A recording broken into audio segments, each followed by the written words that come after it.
Hi friends, നമ്മുടെ ജീവിതത്തില് എന്ത് സങ്കടം ഉണ്ടെങ്കിലും അത് ഓർത്തോർത്ത് മരണം വരെ ഓർത്തോർത്ത് ദുഃഖിക്കും അല്ലെ. മറന്നുകളാന്ന് ആര് പറഞ്ഞാലും നമുക്ക് മറക്കാൻ പറ്റില്ല. ഇരിക്കലും നടക്കിലും കിടക്കിലും അതിങ്ങനെ തേട്ടി തേട്ടി വരും. സന്തോഷാണെങ്കിലോ അപ്പൊ നമ്മൾ സന്തോഷിക്കും. അത് കഴിഞ്ഞാൽ അതിന് ഗ്യാസ് പോയി.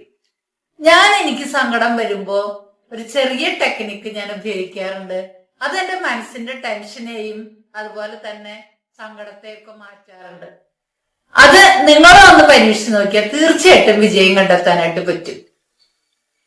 അത് രാവിലെ ഉണരുമ്പോഴും രാത്രി കിടക്കുമ്പോഴും ഒന്ന് ചെയ്തു നോക്കിയാല് നമ്മുടെ ആദ്യത്തെ കുറച്ച് ദിവസമൊക്കെ നമുക്ക് ബുദ്ധിമുട്ടുണ്ടാവും.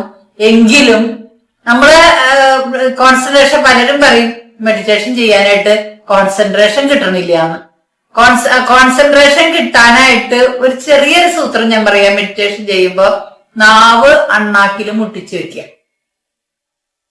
അങ്ങനെ മുട്ടിച്ചു വെച്ചിട്ട് മെഡിറ്റേഷൻ ചെയ്തു കഴിഞ്ഞിട്ടുണ്ടെങ്കിൽ തീർച്ചയായിട്ടും നമ്മുടെ മനസ്സ് നമ്മോട് സംസാരിക്കില്ല. നാവിനെ അടക്കി വെച്ച് കഴിഞ്ഞാൽ മനസ്സ് നമ്മളോട് സംസാരിക്കില്ല. അപ്പൊ തീർച്ചയായിട്ടും നമുക്ക് മെഡിറ്റേഷനിൽ പങ്കെടുക്കാം. ആദ്യത്തെ ഒരു ദിവസം ഒന്നും ഒരാൾക്കും പറ്റില്ല. പക്ഷെ കുറച്ച് ദിവസം നമ്മളത് ട്രൈ ചെയ്തുകൊണ്ടിരിക്കണമെങ്കിൽ തീർച്ചയായിട്ടും മനസ്സിനെ ശൂന്യമാക്കാൻ പറ്റും. നമ്മള് മനസ്സ് ശൂന്യായ കഴിഞ്ഞിട്ടുണ്ടെങ്കിൽ ദൈവാത്മാവിൽ നമ്മളിലേക്ക് ഒഴുകി വരും. നമ്മളോട് ദൈവാത്മാവ് സംസാരിക്കും. അപ്പൊ അതുകൊണ്ട് ഈ മെഡിറ്റേഷൻ ഒന്ന് എല്ലാവരും ഒന്ന് ട്രൈ ചെയ്ത് നോക്കൂട്ടോ. വിജയം സുനിശ്ചിതം.